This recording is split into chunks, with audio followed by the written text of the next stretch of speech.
Space یا اس compound کو ملتا ہے تو دوبارہ آگ جنریٹ ہو سکتی ہے. تو اسی وجہ سے کولنگ چل رہی ہے, کولنگ کے ساتھ سرچ آپریشن بھی چل رہا ہے جو مسنگ پرسنز ہیں ان کا. اور تیسرے نمبر پہ ہمارا ریسکیو 1122 کی heavy machinery on spot site پہ لگی ہوئی ہے, ڈسپوزل ٹو دا ڈی سی, اور جو ڈیبری ہے اس کو ریموول کا کام ہمارا چل رہا ہے. اس میں سب سے بڑا چیلنج کیا آ رہا ہے حسان؟ بہت جیسا آپ نے کہا کہ آپ کا کام ہے بالکل ریسکیو, آپ لوگوں کی زندگیاں بچانا چاہتے ہیں اور آپ بھی اسی خواہش میں تھے 3-4 روز میں کوئی زندہ مل جائے, لیکن اب تک کوئی ایسا نہیں ہوا. سب سے بڑی رکاوٹ کیا ہے؟ کہا یہ جا رہا ہے کیمیکلز کی وجہ سے, وہ جو وہاں پہ, یا پلاسٹک مٹیریل کی وجہ سے, انفلیمیبل جو مٹیریلز ہیں وہاں پہ, اس کی وجہ سے جو آگ جل جاتی ہے, یہ مسئلہ ہے اس وقت.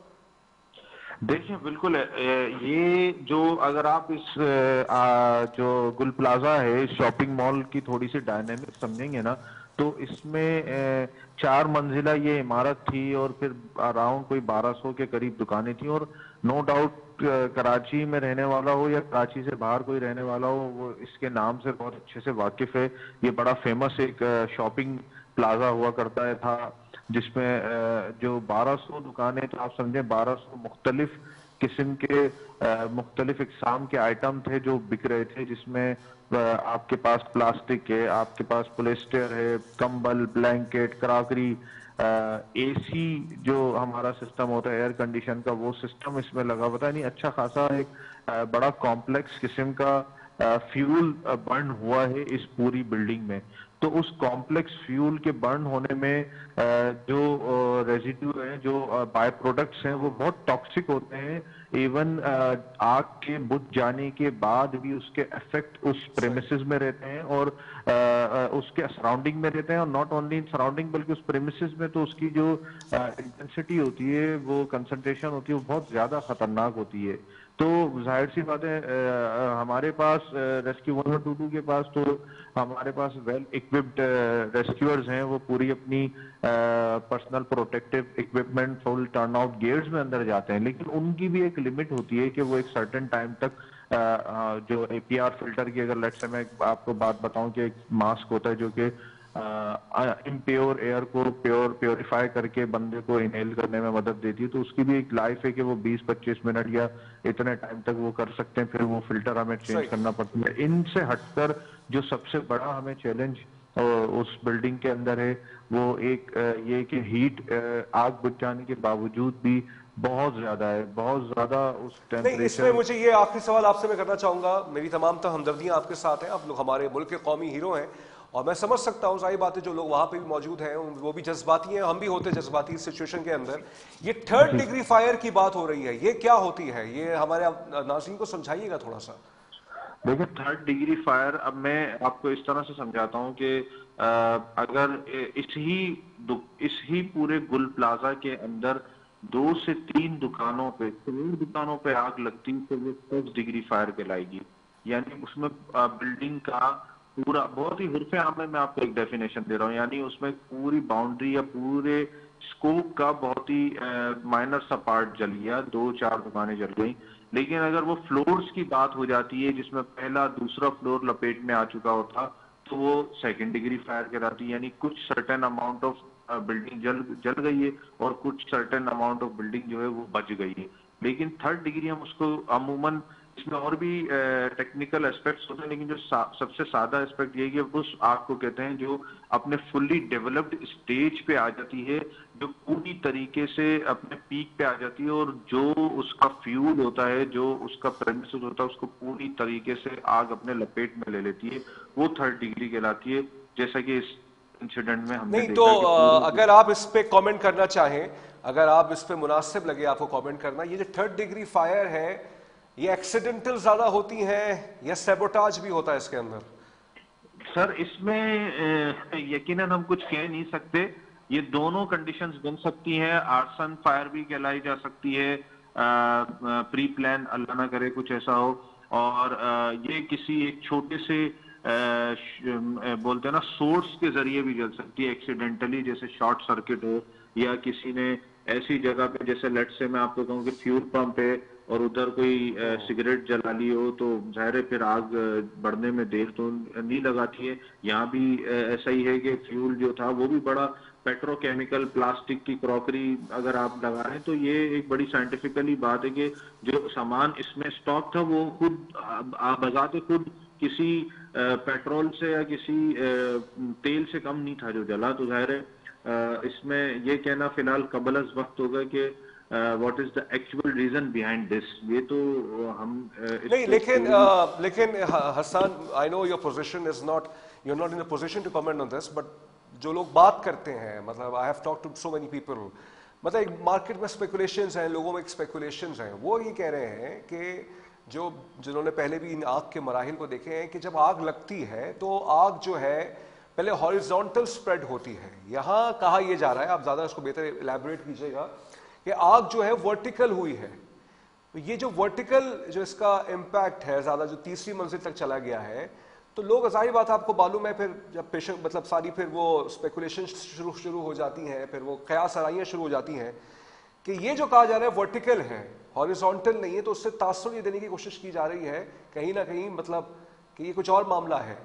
کیا آگ کے لیے ضروری ہے پہلے کہ وہ ہاریزونٹل لگے اگر وہ نارمل سچویشن میں لگتی ہے اور پھر وہ ورٹیکل ہو؟ نہیں سر بالکل میں being a technical person being a spokes person of rescue 1122 totally deny کرتا ہوں اس اسٹیٹمنٹ کو جس نے بھی یہ انٹروڈیوس کیا کہ ہاریزونٹل آگ کبھی بھی ہاریزونٹل ٹریول نہیں کرتی. آگ ہمیشہ ورٹیکل ٹریول کرتی ہے. یہ رول ہے آگ کا. یہ رول ہے آگ کے اسپریڈ ہونے کا فائر اسپریڈ کا کیونکہ اس کی سمپل سی ریزن یہ ہے کہ جو ہیٹ میں بہت ہی سادہ الفاظوں میں کیونکہ آپ ٹیکنیکل شو کر رہے ہیں تو مجھے اچھا بھی لگ رہا ہے. عموماً تو سب نے جتنوں نے بات کی ہے وہ زیادہ تر نیگیٹو ہی کی لیکن نہیں ہمارا کام یہ ہے بھائی ہم سیاست پہ ہم نے بہت گفتگو ہم نہیں چاہتے تھے لیکن سیاسی گفتگو زیادہ ہو جاتی تھی اسی وجہ سے ہم نے آپ کو دعوت دی تاکہ آپ لوگوں کو سمجھائیں. اویئرنیس نو ڈاؤٹ آپ کی طرف سے جائے عوام کو تو اچھی بات ہے. یہ ایک اویئرنیس والا ٹیکنیکل پروگرام تو آگ جب بھی لگے گی سر وہ گراؤنڈ ٹو ٹاپ یعنی وہ ورٹیکل ٹریول کرے گی کیونکہ جو اسموک ہوتا ہے نا وہ آگ کا نکلنے والا جو بائی پروڈکٹ ہے اسموک ہے وہ لائٹر دین ایئر ہوتا ہے. اسی لیے ہم اپنی ڈرلز کے اندر جو فائر سیفٹی ڈرلز ریسکیو 1122 کے جانب سے کروائی جاتی ہیں ان میں ہمیشہ سکھاتے ہیں کہ اگر اس طرح کی کوئی سچویشن ہو تو آپ زمین کی طرف تھوڑا سا لیٹ کے جو ہے ایمرجنسی ایگزٹ کی طرف رجوع کریں. یہ ٹیکنیک ہے اس لیے کیونکہ جب دھواں نکلے گا آگ کا تو وہ اوپر جائے گا. یہ آپ بھی اگر ایک عام صورتحال میں دیکھیں گے تو آپ کو اندازہ ہوگا پریکٹیکل بھی کریں گے تو چھوٹے پیمانے پہ تو وہ اوپر کی طرف ٹریول کرے گا نیچے نہیں. تو یہاں پہ یہ بالکل بات میں نہیں اس کو مانتا کہ ہاریزونٹل لگتی ہے اور یہاں کوئی کیس اس طرح کا ہوا ہوگا تو وہ ضرور ہم بول رہے ہیں کہ آفٹر انویسٹیگیشن چیک کریں گے بٹ فی الحال یہ اسٹیٹمنٹ غلط ہے کہ آگ کا پھیلنا ہاریزونٹل نہیں یہ اسٹیٹمنٹ نہیں ظاہر بات ہے لوگوں کے تاثرات ہیں لوگوں کی قیاس آرائیاں ہیں ظاہر بات ہے ہر کوئی اپنی طرف سے رائے تو رکھتا ہے لیکن آخر میں آپ سے میں یہ سوال کرنا چاہوں گا کہا یہ جا رہا ہے کہ 40% بلڈنگ کولیپس ہو چکی ہے. جب آپ لوگ جاتے ہیں اندر یہ بھی خطرہ لاحق ہوتا ہے کہ کچھ نہ کچھ پھر سے کوئی سچویشن گر جائے. آپ لوگ بہت محنت کر رہے ہیں نظر بھی آ رہا ہے ہم نے رپورٹرز سے بھی پوچھا جو آن گراؤنڈ ہیں اور جو ظاہر بات ہے ہمیں ناظرین کو چاہیے کہ سچ بتائیں لوگوں کو. ٹھیک ہے جہاں تنقید کرنی چاہیے اور تنقید بھی ہونی ہم کر رہے ہیں تنقید لیکن جو ہمارے ریسکیو آفیشلز کا ہاتھ ہمیں اگر ہم ان کا ساتھ نہیں دے سکتے تو ان کے ڈی مورلائز بھی نہیں کریں. کتنی پرسنٹ بلڈنگ جو ہے وہ اس وقت ڈیمیج ہو چکی ہے اور آپ لوگ جب جاتے ہیں تو کہا ہی جا رہا ہے ایک طرح سے ایک کامبنگ آپریشن ہوتا ہے نا بہت دھیرے دھیرے تاکہ چیزیں جو ہے ایزیلی یا ایک مطلب بہت احتیاط سے چیزیں کی جائیں. اس میں خطرہ کیا ہے؟ یہ بات جب آپ نے مجھ سے سوال کیا تھا چیلنجز کا تو میں تبھی عرض کرنے والا تھا کہ یہ جو ٹاکسک گیسز ہیں انہیلیشن پرابلم سے سب سے بڑا پرابلم یہ کہ بلڈنگ کو ہم نے ہی ریسکیو 1122 کی جانب سے یہ محفوظ قرار دے دی گئی تھی. جب اس کا بھی ایک سرٹن ٹائم ہوتا ہے کہ اتنے سرٹن ٹیمپریچر پہ کیونکہ جو فلی ڈیولپڈ فائر ہے وہ عموماً 500 ڈگری سے اوپر ایکسیڈ کر جاتی ہے اور اس اتنے ٹیمپریچر پہ اگر ایک بلڈنگ اتنے ٹائم تک جلے جتنے ٹائم تک گل پلازا جلا ہے تو وہ اپنے بیمز اور اپنے پلرز اور وہ سارا اسٹیل ایکسپینشن کی وجہ سے کولیپس ہونے میں دیر نہیں لگاتی ہے جو کہ جیسا کہ یہاں ہم نے دیکھا اور اس کے علاوہ بھی جہاں بھی کراچی میں میجر فائر رپورٹس ہوئی تو بلڈنگ کولیپس ہم نے دیکھی ہیں. تو اب یہ مخدوش تو ہے، ہمیں پتہ ہے، اور ہم ہی اندر جا کے بالکل ڈیپ، ہمارے لڑکے بالکل ڈیٹیلڈ میں جا کے ریسکیو کے لڑکے سرچ کر رہے ہیں. تو یہ ایک بہت بڑا خطرہ ہے.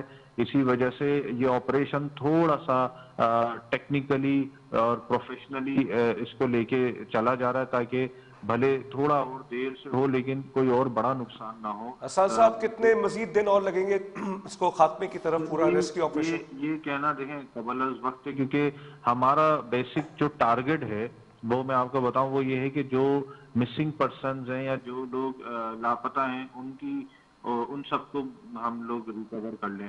تو وہ لسٹ بھی ہم دیکھتے ہیں کہ ڈیلی اس میں ایک دو کا اضافہ ہوتا ہے. آج بھی کچھ ریمینز ہاسپٹل ٹرانسفر کیے گئے ہیں. ان میں بھی پروسیس حکومت سندھ نے، میں آپ کو ایک بات بتاؤں کہ ٹوٹلی ایک انٹیگریٹڈ رسپانس اس پہ رکھا ہوا ہے. پورے اس انسیڈنٹ پہ وہ بڑی باریکی سے آپریشن دیکھ رہے ہیں. تو ناٹ اونلی کہ جو سائٹ پہ ریسکیو آپریشن ہو رہا ہے، اس کے علاوہ ایک ڈیسک بنائی گئی ہے جو ڈی این اے پروفائلنگ کر رہی ہے، جو شناخت کر رہی ہے.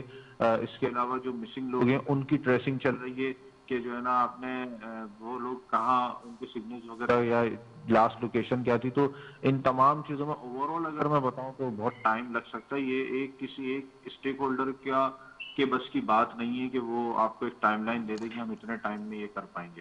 بہت شکریہ آپ کا حسان الحسیب صاحب، ریسکیو 1112 کے آپ ترجمان تھے. آپ نے بہت تفصیل سے اور بہت ہی ٹیکنیکل ٹرمز میں چیزوں کو سمجھایا ہے، اور میری تمام ہمدردیاں اور تمام کراچی کے عوام کی، پاکستان کے عوام کی اپنے ریسکیو آفیسر کے ساتھ ہے. اس وقت کا ساتھ دیجیے. جو بھی حکومتی نااہلیاں ہیں اس پہ بالکل آپ تنقید کیجیے، آپ کا حق ہے، مگر جو لوگ آفیشلس ہیں باقاعدہ وہاں پہ کام کر رہے ہیں، ہم نے رپورٹر سب نے پوچھا، وہ بالکل سنسیئرٹی کے ساتھ کام کر رہے ہیں. لیکن ایسا نہیں ہو سکتا کہ اچانک جائیں سب کو ریکور کر لیں. بلڈنگ بہت کولیپس ہو چکی ہے، مخدوش ہے، پھر وہ کہہ رہے ہیں کہ انفلیمیبل مٹیریل موجود ہے اور جس کی وجہ سے جو ہے خطرہ لاحق ہوتا ہے کہ آگ پھر سے جل جائے. تو تمام تر جو ہے ہمدردیوں کے ساتھ ہے. ہمیں جوائن کر چکے ہیں چیف رپورٹر ہیں K21 کے اسد زیدی صاحب. انہوں نے بہت تفصیل سے رپورٹنگ کی ہے تمام سانحے پہ. اسد صاحب بہت شکریہ، آپ نے ہمیں وقت دیا. یہ آج میں مرتضی واب صاحب فرما رہے ہیں کہ کمشنر کی جو رپورٹ آئے گی اس کو ہم پبلک کریں گے. اب تک کتنی ڈیولپمنٹ ہو گئی ہے رپورٹ پہ؟ کیا چیزیں فائنڈ آؤٹ ہو رہی ہیں؟ یہ واقعہ جو اب تک جو رپورٹ ہو رہا ہے یہ ابھی تک تو ایک ایکسیڈنٹ ہی لگتا ہے، لیکن آپ کو کہیں ایسی اطلاع مل رہی ہے کہ اس کے اندر کوئی تخریب کاری کا بھی عمل ہے؟ جی دیکھیے، سب سے اہم بات تو یہ ہے کہ کراچی شہر میں جب بھی کوئی ثانیہ رونما ہوا اس پر دو باتیں کی گئی کہ کیا یہ شارٹ سرکٹ تھا یا پھر یہ کہا گیا کہ تخریب کاری تھی.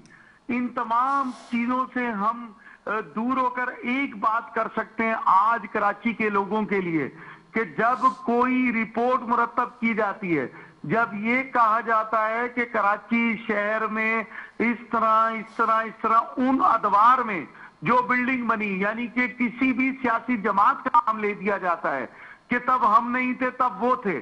جب ان بلڈنگوں کی کاؤنٹنگ ہو جاتی ہے، جب یہ پتہ چل جاتا ہے کہ کراچی شہر کی یہ جو بلڈنگیں ہیں ان میں انسانی جانوں کو خطرہ ہو سکتا ہے، تو پھر اس پہ عمل درآمد کرانے کا جو ذمہ ہے وہ حکومت وقت کا ہوتا ہے، وہ کسی بھی جماعت سے تعلق رکھتے ہوں. 2024 جنوری کی رپورٹ، 2026 جنوری کا ثانیہ اس بات کا ثبوت ہے کہ ایک فائل میئر کراچی کے آفس سے چل کر سی ایم کے آفس تک نہیں پہنچی. تو پھر کون سی چیزیں ہیں جن کا ہم جو ہے تجزیہ کریں گے، کس طرح ہم اس بات کا اعادہ کریں گے. یہ 2024 میں کی رپورٹ تھی نا یہ؟ جی دیکھیے، 2024 میں میئر کراچی نے باقاعدہ طور پہ پورے کراچی میں جو ڈینجرس بلڈنگز ہیں ان کے لیے ایک رپورٹ مرتب کرائی، جس کے بعد یہ فیصلے کیے گئے کہ یہ جو بلڈنگز ہیں یہاں پر انسانی جانوں کو خطرہ ہو سکتا ہے، یہ بلڈنگ ڈینجرس ہیں. اور پھر اچانک سے جب کوئی واقعہ رونما ہوتا ہے تو سیم جو پروسیجر ہے اس کو ریپیٹ کیا جاتا ہے. تو جس طرح آر جے مال کا واقعہ تھا، اس کے بعد بلڈنگز کو نوٹیفائی کیا گیا، اس کے اندر جو لوگ ذمہ دار تھے ان کی بات کی گئی، سزائیں کسی کو نہیں ملی.